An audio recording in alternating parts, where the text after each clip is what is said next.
Zane Riker stood at the edge of the Crimson Plateau, the windswept dust of Mars brushing against his synth leather coat. In the distance, the pale dome of Sector 12 shimmered under the twin suns. Just beyond it, a sleek black drone hovered ominously, projecting a bright red hologram in front of his cabin's solar-paneled door. The message blinked in sharp, bureaucratic letters. Unauthorized structure. You have 72 hours to dismantle this property. Habitat. Oversight. Authority. Zane didn't flinch. He narrowed his eyes at the notice, then turned his gaze to the structure behind him. The cabin wasn't much to look at. Simple, hand-built from AI-cultivated Martian timber and paneled with scrap alloy from old terraforming rigs. It was home. Not the sterile, prefabricated boxes inside the dome that passed as Martian condos. This was something real, something earned. And now the HOA wanted it gone. He sighed, the air recycling mask hissing softly as it filtered the low oxygen atmosphere. He'd been expecting this. The HOA had been tightening its grip over the outer sectors ever since the Mars Sovereign Council started privatizing land parcels. Any colonist with enough grit to live off-grid was now a problem, a liability, a threat to the image of a unified, obedient Martian colony. But Zane had never been much for obedience. Before his retirement, he'd served 20 years as a lead engineer for the Terraformer Grid project, helping to seed oxygen towers, pressure stabilizers, and climate nodes across the southern valleys. He knew Mars better than most, and he'd earned every meter of red dirt beneath his boots. He paced slowly toward the drone. The thing tracked him, adjusting its altitude to keep the notice level with his eyes. "You lot never learn," he muttered, flicking a small pebble at it. The rock clinked against its metal frame before falling silently to the sand. The drone made no move to retaliate. It didn't need to. The threat had already been delivered. Back inside the cabin, Zane shut the triple-sealed door behind him and peeled off his outer gear. The interior was warm, soft-lit with recycled bioluminescent panels. Real wood lined the walls, giving off a faint, earthy scent from the pressure-treated planks. A small fire pit glowed in the center, completely aesthetic, powered by a microthermal core. No HOA-approved structure would waste energy on something so frivolous. But Zane didn't answer to them. He moved to the central console, embedded discreetly into the cabin's wall, and tapped in a command. A panel slid open, revealing an ancient, dusty interface. Something out of the pre-domed era, cobbled together. From defunct Terraformer Grid tech, the old system still pulsed, weak but alive. Just like he remembered, they didn't know what they were dealing with. The HOA thought this was just a rebellious shack built by an old engineer with too much free time. They had no idea the cabin sat atop a defunct grid node, a hidden infrastructure relic tied into the deepest veins of the Martian Terra data systems. It was supposed to have been decommissioned decades ago, written off during one of the bureaucratic reshuffles. But Zane had preserved it, quietly, patiently. He stared at the blinking prompt on the screen. The system still recognized him, still obeyed his credentials. 72 hours, he said under his breath. That's more than enough time. Zane sat back, his fingers dancing across the interface as dormant subroutines flickered to life. The HOA had given him an ultimatum, but instead of tearing down the cabin, he would turn it into the sharpest blade in his arsenal. They wanted to play landlord? He'd show them what rent really meant. Watched Zane as the old interface glowed faintly, its bluish hue pulsing in rhythm with his heartbeat. Beneath the humble exterior of his cabin was something far more powerful than even most corporate tech lords knew existed anymore. The Terraformer Grid project, once the pride of early Martian colonization, had built the foundation of the planet's habitable infrastructure. While most of its nodes had been cannibalized, decommissioned, or locked down by corporate syndicates, and the HOA, one node had survived. This one. The cabin wasn't an act of rebellion. It was a disguise, a shell wrapped around a living, breathing piece of Martian history. Underneath its wood-paneled floors and salvaged metal beams, a dormant intelligence had been resting. Not sentient, but something close, adaptive code, layered with quantum logic, written in an age when Mars was still young and hopeful. Zane hadn't built the cabin for comfort. He'd built it to shield the last working terraformer command core from the prying eyes of the HOA. He slid back a trapdoor beneath the central rug and descended into the subfloor chamber. A gentle hum greeted him, and as he stepped closer to the core, its lights came alive in cascading sequence. Smooth alloy plates curved into a console that wrapped around a cylindrical quantum processor, old but elegant in its function. Zane knelt beside it, placing his hand on a biometric pad. It scanned his fingerprints and retinal ID simultaneously. Identity confirmed. Zane Riker, Lead Systems Engineer, TGP Class 2, Access Level. Override enabled. The chamber vibrated slightly as systems that had been sleeping for 2 decades came online. Dust stirred in the corners, displaced by subtle changes in air pressure and electrostatic field activity. For a moment, Zane just stood there, listening to the symphony of a machine reawakening. He accessed the core's network architecture. Though disconnected from the modern Martian datanet, the node retained its original link to the TerraTax regulation lattice. It was a relic from a time when each terraformer unit not only adjusted soil nutrients and atmospheric conditions, but also tracked land ownership and lease values, important for early colonization incentives. The HOA had inherited that lattice. They'd simply renamed it, slapped a user-friendly GUI on top, and began charging colonists rent for the very ground they'd terraformed with their own blood and sweat.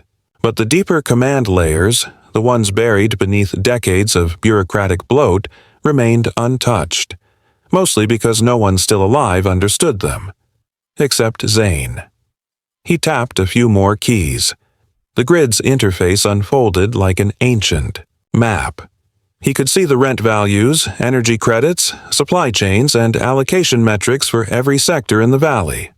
Most colonists paid fixed rent based on arbitrary zoning, created, of course, by HOA algorithms. But those figures were drawn from data tied directly into this node's calculations. It was the silent engine behind the illusion of control, and Zane now had his hands back on the wheel. He smirked as he saw the addresses linked to HOA board members. Shiny penthouses in Dome Heights, private gardens sealed under domes within domes, personal oxygen towers. They'd carved up the land for themselves while choking the rest of the population with endless taxes and absurd compliance codes. With a few careful lines of code, Zane rewrote the parameters. He tagged every HOA executive. Property with a zone violation adjustment modifier, an old legacy clause built into the grid's regulatory framework. The code would triple their rent overnight, disguising itself as an automated recalibration error from deep within the system. It would be nearly impossible to trace back without triggering even more adjustments. He leaned back, arms folded. The cabin was no longer just a home. It was a control tower hidden in plain sight. Let them come. At precisely 0400 Martian Standard Time, Sector 12's elite woke to a nightmare. Across the Habitat Oversight Authority's executive network, encrypted, alerts pinged off smart walls, ceiling interfaces, and personal retinal implants. The messages were all the same. Your current property rent has been adjusted due to zoning irregularities. Effective immediately. Confused groans echoed through luxury living suites as board members blinked groggily into projected numbers that didn't make sense. Rents hadn't increased in years, especially not for them. They were the ones who approved rent changes, imposed late fees, or issued demolition orders. Yet, here they were, staring at figures that had tripled. Some were now being charged more per sol than what the average dome worker made in a month. Zane sat cross-legged on the floor of his cabin, watching it unfold through a holographic overlay fed directly from the Terraformer grid node. His fingers danced across the old interface, monitoring how his code, cloaked as a routine audit algorithm, was propagating across the HOA's financial systems. He had fed it a few subtle variables: improper land use classification, overextended solar grid consumption, and a few legacy environmental flags only the oldest parts of the Terra data system even acknowledged. It was beautiful, invisible, untouchable. And it worked like a scalpel. He sipped his synth coffee slowly, smirking as he pulled up the security feed for Dome Heights. Director Varla Monroe, the same woman who had signed the 72-hour demolition order against his cabin, was storming around her penthouse, arguing with a smart interface that couldn't offer any useful answers. Her voice was shrill, laced with panic. She slammed a wine glass into a wall and shouted at her domestic drone. Zane didn't need the sound.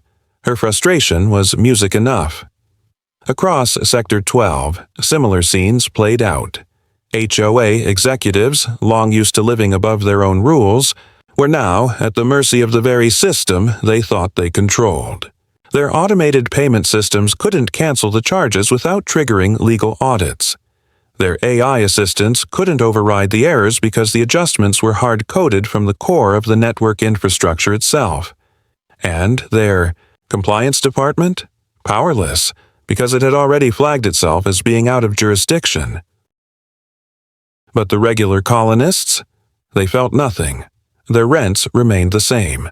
Their power usage rates hadn't budged. In fact, Zane had subtly improved energy efficiency for the lower tiers, shaving off a few credits from every household's consumption calculation. Small kindnesses. Little things that reminded people what the grid could do when it wasn't twisted by greed. By mid-morning, the HOA convened an emergency meeting in Dome Council Hall. Zane streamed it live from the comfort of his cabin, wrapped in a heated thermal shawl, chuckling to himself as the board flailed for explanations. "Is this a coordinated attack?" One board member barked. "It's not external. Firewalls are intact. No breach indicators," another replied. "Then it's internal. What about rogue code?" Varla leaned forward, her tone icy. "There's one anomaly, a node we believed to be non-operational outside of Dome jurisdiction, near Gridline South 27. Zane raised an eyebrow. They'd found him, sooner than he expected. But it didn't matter. The system was built to defend itself now. Even if they sent drones, tried to cut him off, or even shut down external access lines, the command node would keep operating autonomously. He tapped in a new command. Initiate. Load Balancer Ghost Protocol, and watched as the system replicated itself, fragmenting across dozens of dormant nodes hidden across the Martian crust. If they wanted to stop him, they'd have to shut down the entire terraformer backbone. And that would collapse the whole colony. Zane smiled and leaned back in his chair. Game on. The first drone arrived just after noon. Zane heard it before he saw it, a low, metallic hum rippling through the dusty Martian air, vibrating like a distant swarm. He stepped out onto the porch of his cabin, visor down, eyes scanning the orange-hazed horizon. The sun was high, its glare filtered through the planet's thin atmosphere, casting long, sharp shadows across the ridge. Then the drone appeared, sleek and matte black, its wings folding inward as it descended. It was joined moments later by two more, forming a slow-moving triangle in the sky. He gave them a mock salute.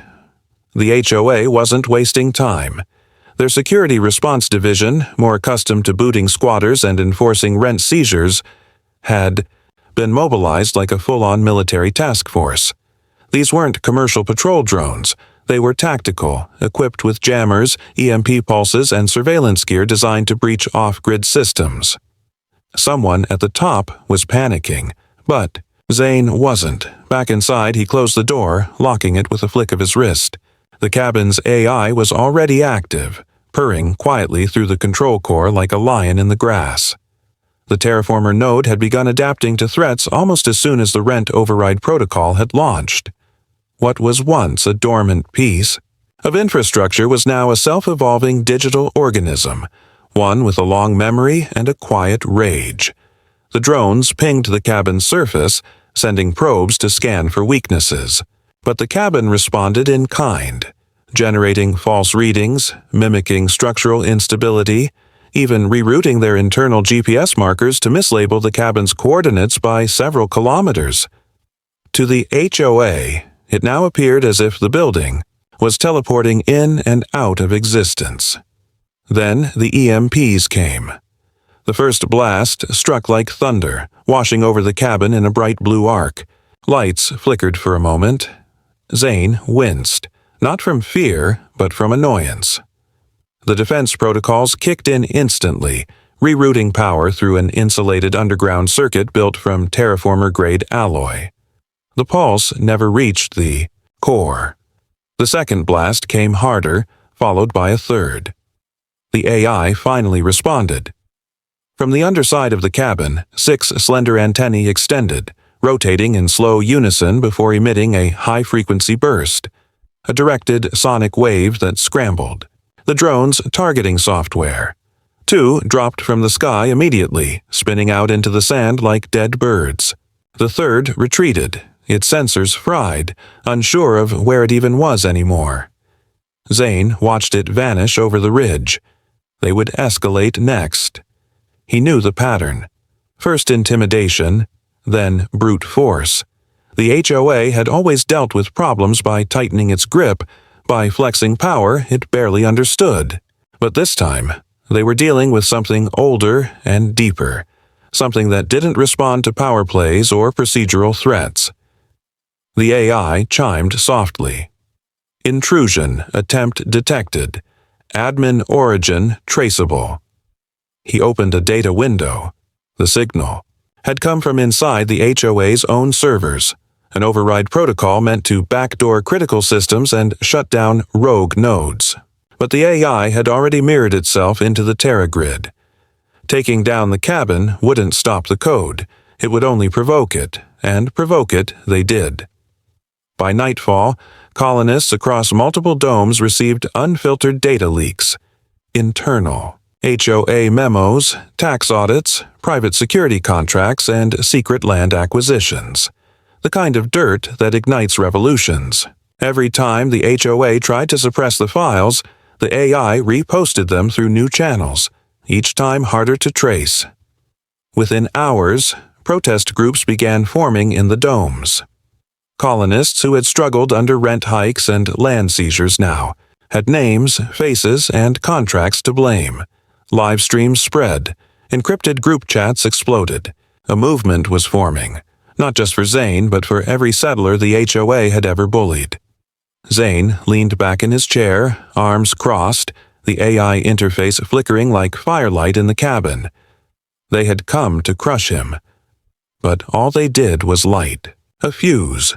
The Mars Sovereign Council convened an emergency session 3 days later. Behind the polished steel walls of Olympus Prime's command center, a dozen holographic figures hovered above the central table, each one representing a sector governor, corporate stakeholder, or political delegate.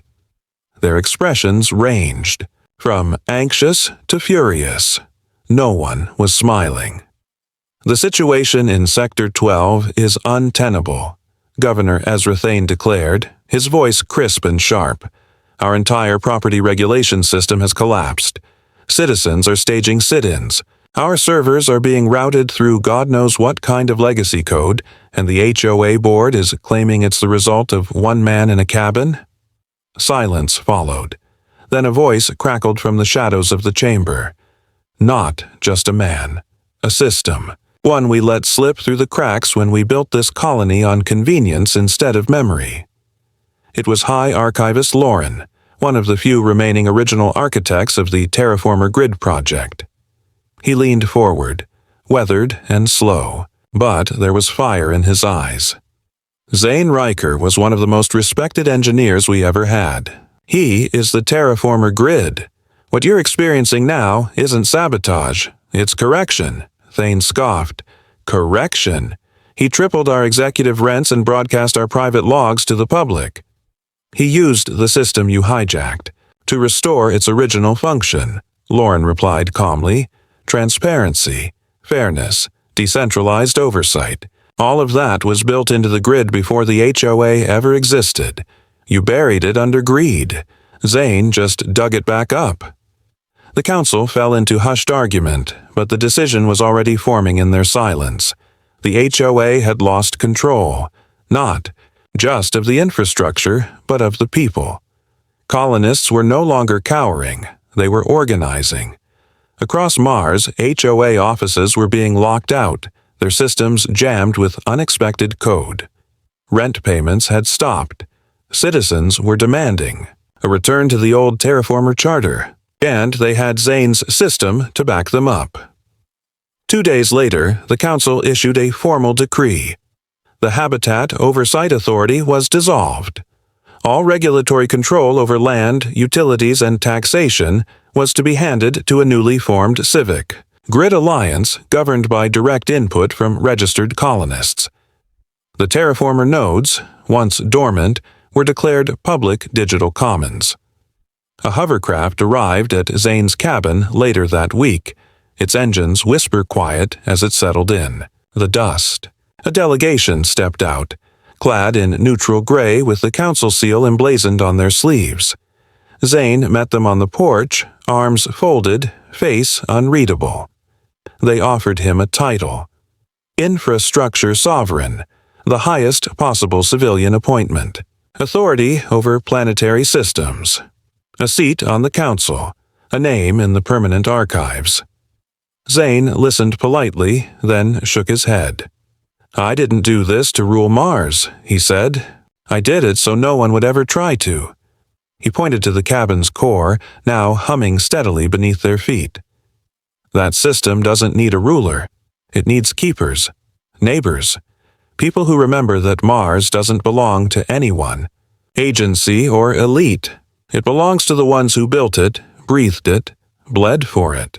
Instead, Zane spent the next several months upgrading the terraformer node into a civic core, a decentralized hub linked to a growing network of restored nodes. Colonists could now vote directly on zoning laws, property designations, and utility fees. Smart contracts governed everything from rent agreements to water rations. Every action was logged and public. Every voice counted. Zane's cabin remained, no longer hidden, but now a symbol. A reminder of what one person could do when they remembered what Mars was meant to be. Not a colony of rules, but a frontier of responsibility. And from that moment on, Mars began to breathe freely. Where once the Martian settlements echoed with the quiet compliance of a population subdued by digital chains and rent collectors, now there was motion, real motion. Conversations flowed freely in community forums. The air in the domes was no longer heavy with suspicion, but buzzing with hope. People were gathering again, not just to protest but to plan, organize, build. Zane Riker watched it all from the ridge above Sector 12, seated on a rust-red rock with a thermos of synth coffee cradled in his weathered hands.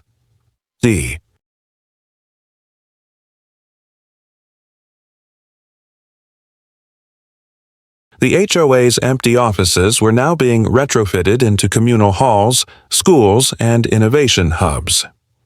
Old surveillance drones had been reprogrammed by local techies to deliver medical supplies and monitor atmospheric filters. For the first time since Mars had been colonized, progress wasn't something broadcast from the top. It was rising from the soil, one pair of hands at a time. And yet, there were still challenges. Corporate interests hadn't disappeared. They had simply retreated, watching warily from off-world satellites and Lagrange point stations. There were still whispered rumors of Earth-based conglomerates plotting to reassert influence, funding political candidates, launching private colonization missions. But they were slower now, weaker. Mars had shown it could push back, and that it didn't need Earth's approval to govern itself. Zane walked back to the cabin just before dusk, the twin suns casting golden ribbons across the red sand. The cabin's systems welcomed him quietly, the AI now much more like a companion than a tool. It had evolved in subtle ways, learning not just to execute, but to understand, to prioritize humanity alongside efficiency. "Any issues today?" Zane asked aloud. "No critical anomalies. Solar output stable. Citizen voting activity up 14%. New community farm proposal passed in Sector 9. Would you like highlights of the latest governance stream?" Zane smiled. "Nah, let the people handle it," made himself a modest meal and sat by the window, watching as distant lights flickered in the valley. Not artificial glare from corporate towers, but soft, clustered clusters, settlements growing, spreading, finding their own paths. He could almost hear laughter from the domes if he closed his eyes. Mars didn't sound like a machine anymore. It sounded alive. Later that night, as stars glittered against the ink-black sky, a young girl from a dome school in Sector 8 broadcast a message through the civic grid. It played in every home, workroom, and outpost, raw and unfiltered. "Thank you, Mr. Riker," she said shyly, "for giving us back Mars." He listened quietly, then chuckled, sipping the last of his drink. "I didn't give it back," he murmured. "You just remembered how to take it." And with that, Zane turned, off the lights in his cabin, not in defeat, but in peace. Mars didn't need saving anymore. It had saved itself.